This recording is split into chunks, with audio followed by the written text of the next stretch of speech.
wasiirka howlaha guud iyo dhulka Soomaaliland Cabdirashiid Ducaale Qambi oo maanta safar shaqo ku yimid gobolka Gabiley ayaa waxay kulan wada qaateen maamulka dawladda hoose ee degmada. Kadib kulankaasi waxay mas'uuliyiinta u horkacayay wasiirka howlaha guud iyo maamulka dawladda hoose ee degmadu kormeer indhayn ku soo mareen xayndaabka dugsiga hoose dhexe ee New Gabiley kaasi oo ay bulshada reer Gabiley ku dhisanayaan iskaashi buuxa. Waxaana ugu horeynba halkaasi ka hadlay wasiirka howlaha guud waxaana hadaladiisii kamid ahaa waxaan halkan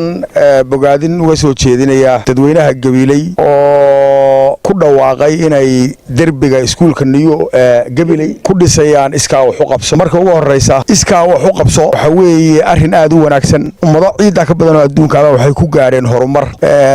Dadweynaha Gabiley waxaan uga mahadnaqayaa inay arrinka ka qayb qaataan ay ku fakaraan inay abaabulaan labada gudoomiyaha gobolka iyo maayarku ay arrinta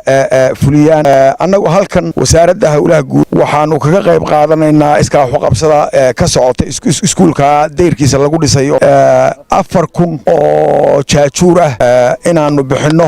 oo u dhiganta 16 milyan oo Soomaaliland shilling sidoo kale waxa hadalka iska daba qaaday maayarka degmada Gabiley iyo barasaabka gobolka waxaana si wada jir ugu mahadnaqeen wasaaradda howlaha guud iyo wasaaradda maaliyadda Soomaaliland oo ka qayb qaadanaya dhismaha xayndaabkani. Waxa runtii farxad iyo sharaf noo ah inaanu halkan kaga gudoono wasiirka wasaaradda howlaha guud oo safar shaqo ku joogay magaalada inuu sidoo kale kormeer ku soo maro mashruuca iska wax u qabsada ee ka socda magaalada Gabiley. Runtii mashruucan oo aanu marka hore maamul ahaan iyo shacab ahaan aanu niyad saafiya iyo kalsooni iyo dar Ilaahay ku galnay. Ilaahay baan subxaanahu wa ta'aala marka hore ugu mahad celinaa. Mar labaad waxaan jecelahay inaanu aad ugu mahad celino farsamayaqaanada reer Gabiley oo wastaadadu u horeeyaan biralaabka qaldawadayaasha iyo kooliga si sharaf leh iyo karaamo ku jiro aanu uga gudoomanaa wasiirka wasaaradda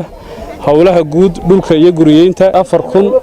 oo xabo oo jaajuura oo ay ku darsadeen wasaarad ahaan una dhiganta 16 milyan. Inaan isagana u mahad celino wasiirka wasaaradda maaliyadda shalay toole ku dhawaaqay hambaliyay barnaamijkan isla markaana ku dhawaaqay in 8 milyan kaga qayb qaadanayaan deerkiisii iska wax u qabsadaha ee lagu hawshaas ay ku socotay runtii oo noogu ballan qaaday inuu ku darsanayo wasaaradahan 4,000 oo jaajuura oo u dhiganta lacag dhan ilaa 16 milyan oo Soomaaliland shilling. mudane wasiir waanu ka gudoonay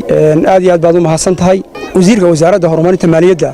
oo runtii isaguna barnaamijkan hambaliyay runtii mushaharkii aana yiri waxaanu ka jaraynaa gunadeedii 8 milyan isagana waanu soo dhaweynaynaa waxaanu aragnaa dhiirigelin. Farxaan Cabdi Cawse on Cable TV gobolka Gabiley.